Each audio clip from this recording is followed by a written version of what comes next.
Conference ली थी यही सभी एलिगेशंस को बेबुनियादी साबित करने के लिए, क्योंकि हम पर इल्जाम लगाए गए कि हमने फर्जी डॉक्यूमेंट्स बनाए, हमने जाली डॉक्यूमेंट्स बनाए हैं और उसके आधार पर हमने इलेक्शन लड़ा है, हमने बड़े बड़े अधिकारियों की दिशा भूल की है और ऐसे सब इल्जाम की वजह से पिछले 5-6 दिन से मीडिया ट्रायल चल रहा है हमारा और उसमें लोगों ने हम पर कई बड़े बड़े आरोप लगाए,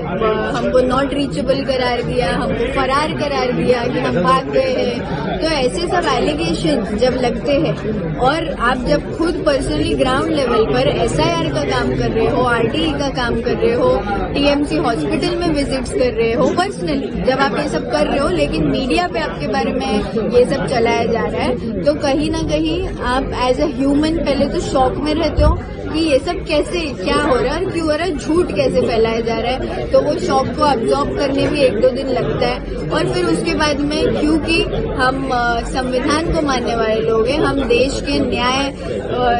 सिस्टम पर भरोसा रखते हैं, हमारा लॉ जो है उस पर हम भरोसा रखते हैं, तो हम हमारी लड़ाई लीगली लड़ने में बिलीव करते हैं। तो हमने ये लड़ाई लीगली लड़ने की वजह से हमारे जो प्रोसीडिंग्स चल रहे थे उसको टाइम देते हुए हमने मीडिया को होल्ड पे रखा, क्योंकि मीडिया में जो लोग पेड PR करके हमको डिफेम करने की कोशिश कर रहे थे वो ऑलरेडी हमारे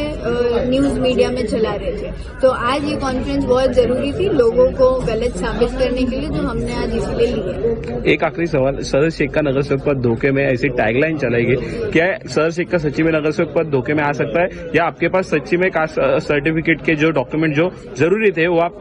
पेश करेंगे कोर्ट में हो, या आगे की लड़ाई किस प्रकार से रहेगी, क्या कहेंगे? आगे की लड़ाई तो कोर्ट में ही है, जिन्होंने इल्जाम लगाए हैं उनको भी मैं कोर्ट में ही देखूंगी और जिन्होंने मेरे डैड को साबित करने की कोशिश की है कि वो महाराष्ट्र के रहवासी नहीं है उनको भी हम कोर्ट में देखेंगे, तहसीलदार को भी हम कोर्ट में देखेंगे जो हमारे खिलाफ जिन्होंने 1 साइडेड रिपोर्ट पास करी है, उनको भी हमने लीगली एक नोटिस भेजी है। हमने लोकमत जो न्यूज चैनल है और एक सुफियान खान, जावेद सिद्दीकी, फराज सिद्दीकी और NCP SP का एक इंस्टाग्राम हैंडल है, ऐसे पेजेस को डेफेमेशन का नोटिस भेजा है, लीगल नोटिस भेजा है, क्योंकि उनके जरिए ऐसे फोटोज और